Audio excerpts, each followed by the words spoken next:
And joining us now with her takeaways from Powell's congressional testimony so far, author and economist Judy Shelton. She's a senior fellow at the Independent Institute. And Judy, since last time we spoke, and thanks for joining us, the numbers as far as inflation have trended in the right direction, I think, since April.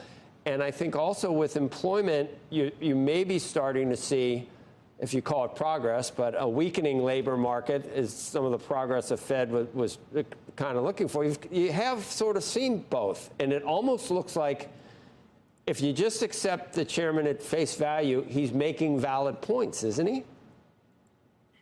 Well, if you consider that the Fed in its own model would say that we're not going to reduce rates until we hit our target, they're still above target.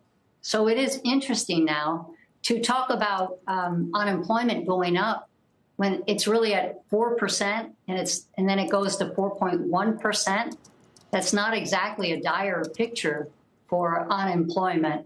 I find it interesting. It seems very clear that the Fed would like to lower rates, and they've already said there's no chance, virtually no chance, that they would increase them.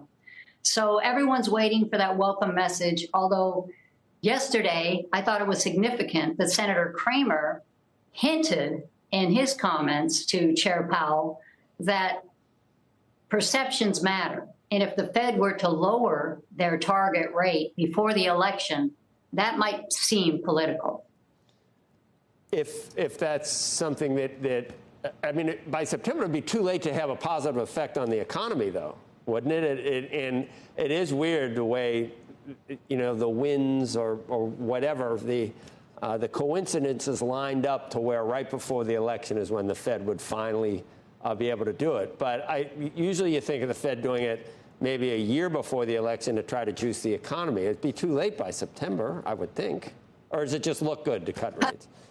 Well, I mean, we see a market reaction. Just that happened yesterday when Powell even said that we're not inclined to raise rates. So I think markets react instantly to any insinuations from the Fed about the future of rates. What I find kind of ironic is Democrats were sort of suggesting, along with certain Nobel economists, that if President Trump were to be elected, that we would be looking at more inflation, that tariffs would cause it. And these were the same economists who in September 2021 signed a letter in support of Bidenomics. And they said that it would be short-sighted to worry about inflation. Well, 8 months later, inflation was topping 9%. But I think it's interesting that 5 years ago, when Trump was talking about tariffs, the Fed decided not to raise rates to fight the inflationary consequences, but to lower rates.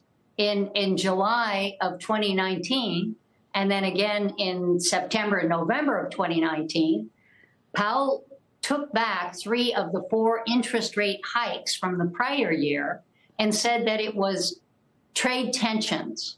They even came up with an acronym for it at the Fed in their research department of trade policy uncertainty, and that was used to justify lowering interest rates by the Fed.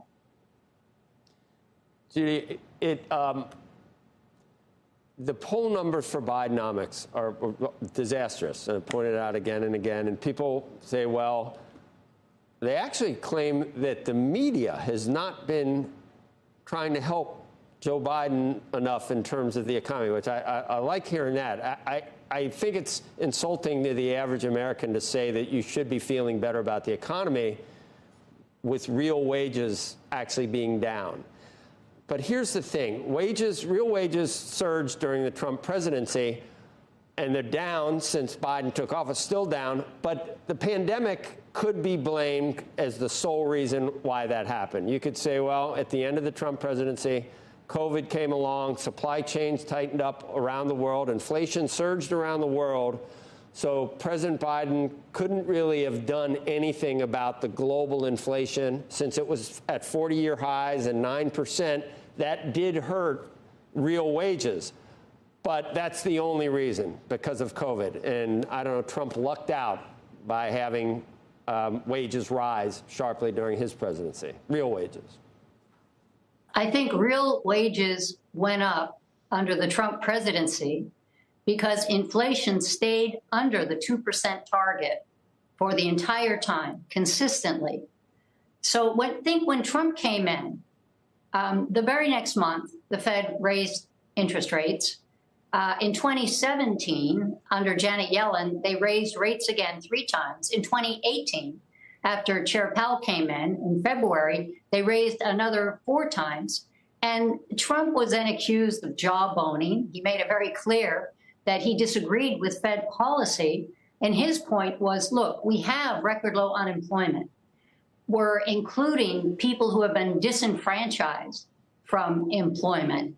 We have good economic growth, good productivity, and we still haven't broached the 2% target. So why are you trying to curtail growth and increase unemployment?